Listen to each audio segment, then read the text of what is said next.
Bismillahirrahmanirrahim. Assalamualaikum warahmatullahi wabarakatuh.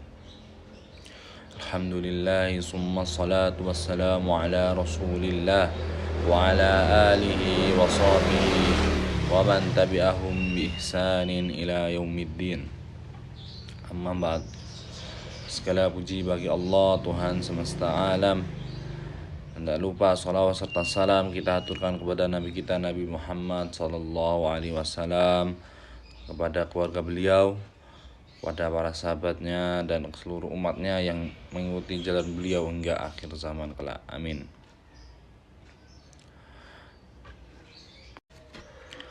Pada kesempatan kali ini kita akan membahas 5 konsep penting dalam usul fikih, yakni ada amr, sebuah perintah, kemudian ada nahi, sebuah larangan, sebuah umum, atau terus kemudian ada khos, khusus, serta ada naskh dan mansukh.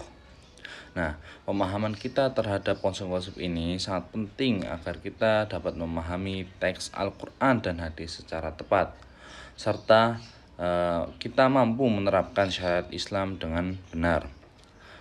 Selanjutnya mari kita mulai pembahasan kita. Nah, memasuki pembahasan kita yang pertama yaitu adalah amr. Amr adalah perintah dalam syariat Islam. Nah, secara bahasa amr adalah berarti adalah sebuah permintaan untuk kita melakukan sesuatu. Nah, secara istilah dalam syariat, amr adalah permintaan dari pihak yang lebih tinggi, yakni Allah atau Rasulnya, kepada pihak yang lebih rendah, yakni manusia.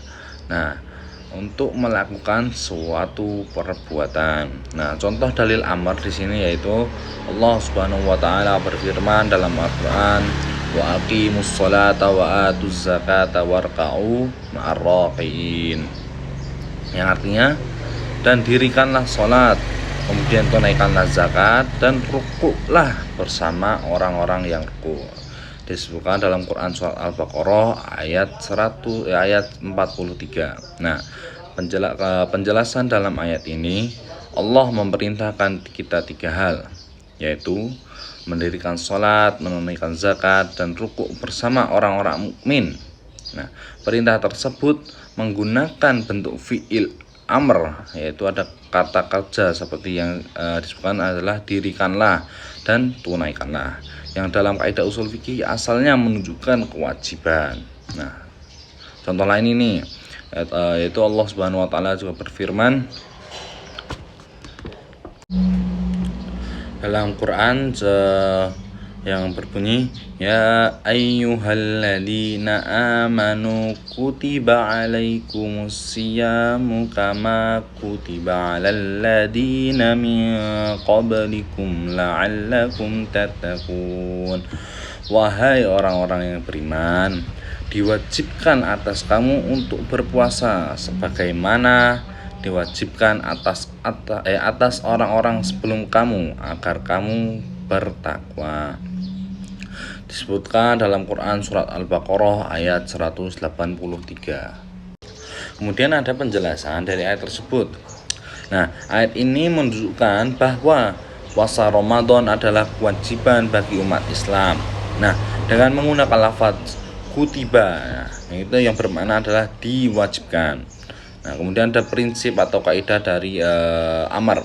Ini setiap perintah dalam makna syariah hukumnya asalnya adalah wajib, kecuali ada dalil yang menunjukkan bahwa perintah itu bermakna lain seperti anjuran atau mustahab atau sekedar kebolehan atau mubah. Kemudian memasuki penjelasan yang selanjutnya yaitu adalah nahi.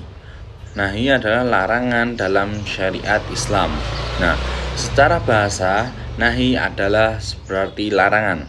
Nah, secara istilah dalam syariat, nahi adalah permintaan dari syar'i atau pemberi syariat. Nah, untuk meninggalkan suatu perbuatan. Nah, contohnya dalil tentang nahi, Allah Subhanahu wa taala berfirman, "Wala taqrabuz zina innahu kana fahishatan wa sa'a sabila."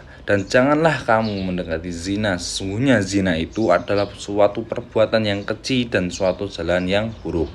Disebutkan dalam Quran surat Al-Isra ayat 32. Nah, penjelasan dari ayat tersebut ialah Allah tidak hanya melarang perbuatan zina, tetapi juga melarang mendekatinya, kita untuk mendekatinya, yakni semua jalan dan sebab yang dapat mengantarkan kita kepada zina itu menunjukkan betapa beratnya larangan tersebut. Nah, contohnya lain, wa ahallallahul bai'a, Allah Subhanahu wa taala berfirman, wa ahallallahul bai'a wa harramar riba. Padahal Allah telah menghalalkan jual beli dan mengharamkan riba. Nah, ini disebutkan dalam Quran surat Al-Baqarah ayat 275. Nah, penjelasan dari ayat tersebut ialah riba secara tegas diharamkan, sedangkan jual beli dihalalkan. Ini menunjukkan bahwa dalam larangan nahi hukum asalnya adalah haram. Nah, kemudian dalam prinsip dari nahi yaitu larangan dalam syariat asal hukumnya adalah haram kecuali ada qari'ah atau indikasi yang menunjukkan makna lain dari makna lain, yaitu seperti makruh. Nah, kemudian memasuki pembahasan yang selanjutnya yaitu adalah am dan khos. Nah, mari kita bahas tentang am.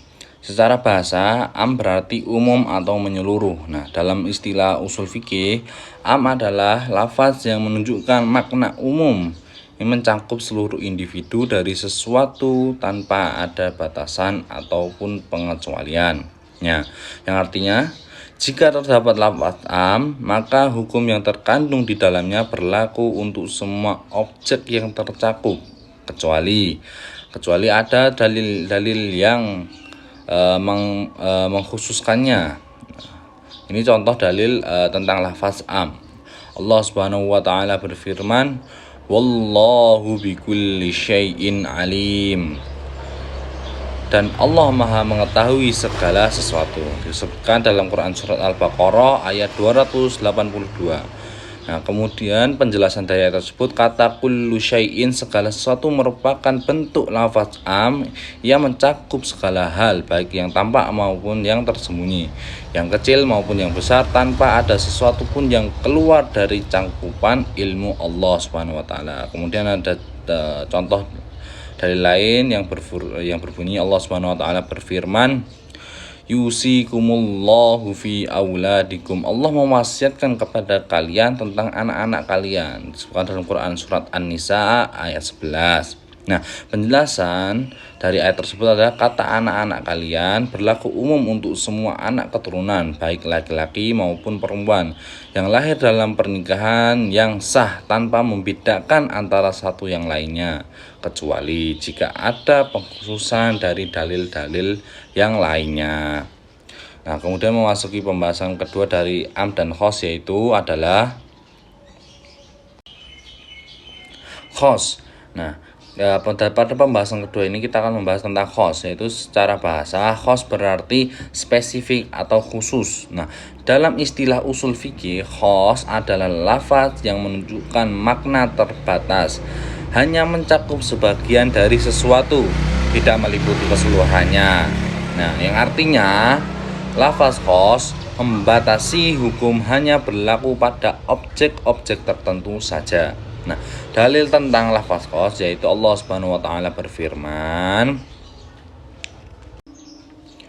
innamal mu'minuna ikhwah, yang artinya adalah sesungguhnya orang-orang yang beriman itu bersaudara.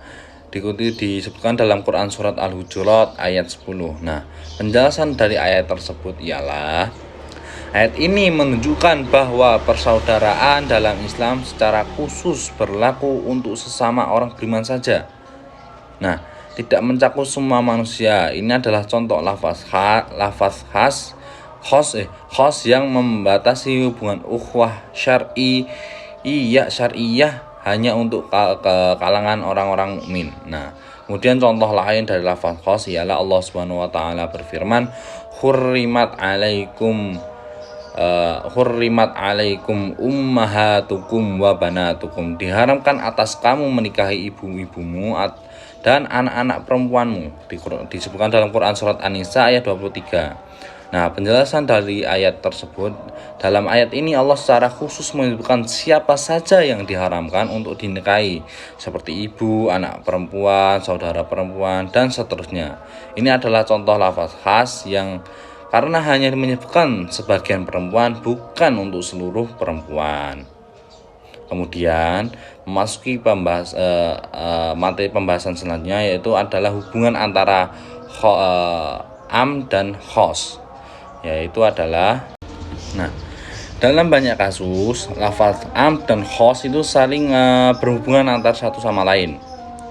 Nah, terkadang sebuah hukum datang dengan lafaz am yang bersifat umum, namun kemudian datang dari lain yang berupa lafaz khos yang membatasi keumuman tersebut.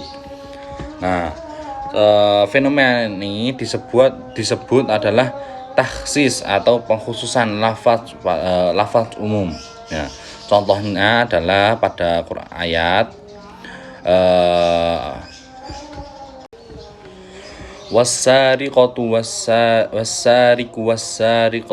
wassariqatu faqta'u aydiyahuma. Nah, yang artinya lelaki yang mencuri dan perempuan yang mencuri, potonglah tangan keduanya. Disebutkan dalam Quran surat Al-Maidah ayat 38. Nah, penjelasan dari ayat tersebut ialah ayat ini secara umum berlaku untuk semua pencuri. Namun melalui hadis dijelaskan bahwa pencurian yang mengharuskan potong tangan harus memenuhi syarat-syarat tertentu seperti mencapai nisab dan pencurian dilakukan di tempat yang terjaga. Ini menunjukkan bahwa lafaz am dapat mengalami pengkhususan oleh lafaz khos.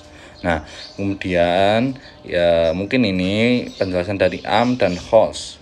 Nah, kemudian adalah pembahasan selanjutnya, yaitu materi selanjutnya, yaitu adalah kemudian adalah nasoh dan mansuh.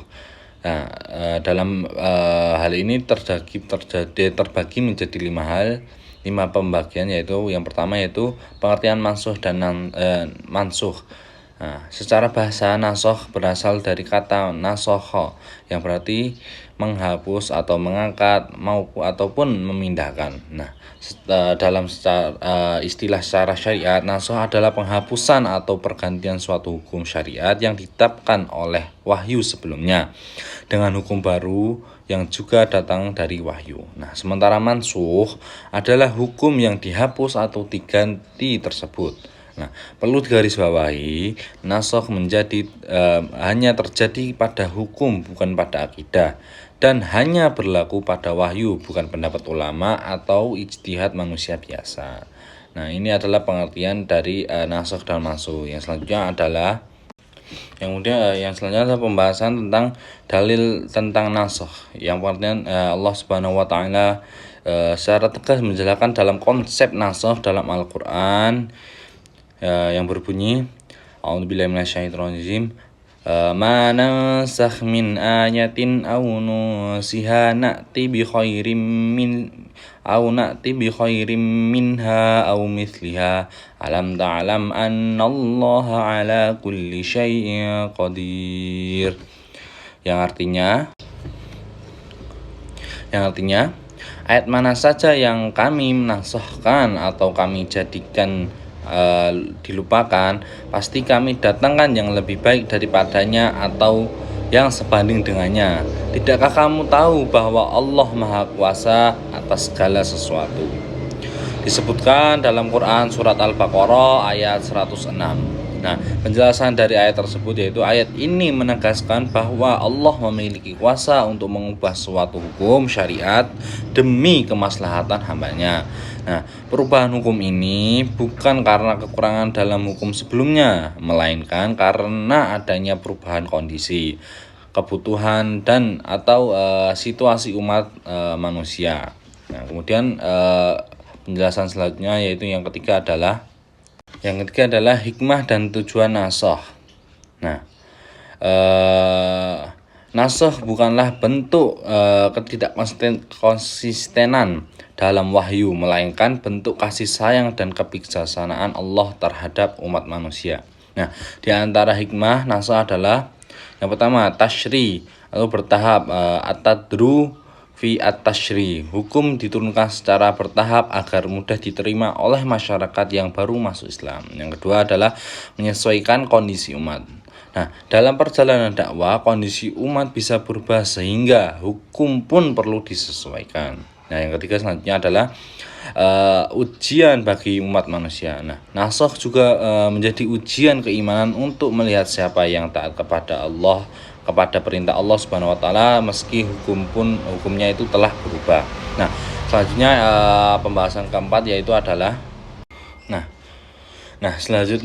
pembahasan selanjutnya adalah contoh-contoh tentang nasakh dan mansukh. Nah, mari kita lihat beberapa contoh dari nasakh dan mansukh dalam Al-Qur'an.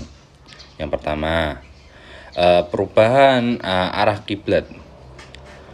Seperti awalnya umat Islam sholat itu menghadap ke Baitul Maqdis di Palestina. Kemudian kiblat diubah ke arah Ka'bah di Mekah. Seperti yang disebutkan dalam Al-Qur'an, qad nara taqalluba wajhika fis sama' falanuwalliyannaka qiblatan tardaha fawalli wajhaka syatral masjidil haram. Artinya, sungguh kami sering melihat wajahmu menengadah ke langit, maka sungguh kami akan memalingkan kamu ke kiblat yang kamu sukai. Palingkanlah wajahmu ke arah Masjidil Haram. Disebutkan dalam Quran surah Al-Baqarah ayat 144. Nah, penjelasan ayat tersebut yaitu ayat ini menunjukkan penghapusan kiblat lama dan penggantian dengan kiblat baru sebagai bentuk penyempurnaan syariat. Nah, contoh kedua yaitu adalah pengharaman khamar atau minuman keras yang awalnya khamar tidak dilarang, kemudian datang larangan bertahap hingga diharamkan sepenuhnya.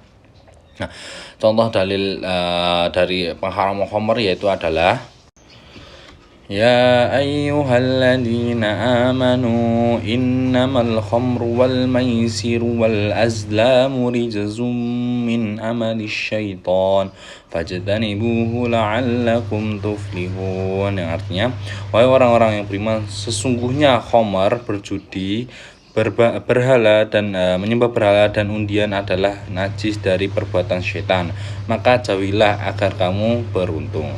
Disebutkan dalam Quran surah Al-Maidah ayat 90. Nah, penjelasan dari ayat tersebut yaitu ayat ini secara tegas menghapus hukum sebelumnya yang masih memperbolehkan minum khamar. Nah, ini adalah bentuk nasakh secara bertahap. Nah, kemudian adalah pembahasan kita yang terakhir yaitu adalah syarat-syarat nasakh. Nah, dalam hal ini untuk bisa menetapkan adanya nasakh, para ulama mengajukan syarat-syarat ketat, yaitu yang pertama, kedua dalil berasal dari wahyu Al-Quran ataupun hadis sahih. Yang kedua, adanya pertentangan hukum antara keduanya. Misalnya ada yang ketiga, ada terdapat dalil atau riwayat yang menjelaskan yang jelas menunjukkan urutan waktu mana yang lebih dahulu dan mana yang datang kemudian. Mungkin sekian dari pembahasan dari saya yang bisa saya sampaikan. Kurang lebihnya saya mohon maaf. Aku liqauli hada fastaghfiruhu innahu ghafurur rahim. Akhiru kalam. Assalamualaikum warahmatullahi wabarakatuh.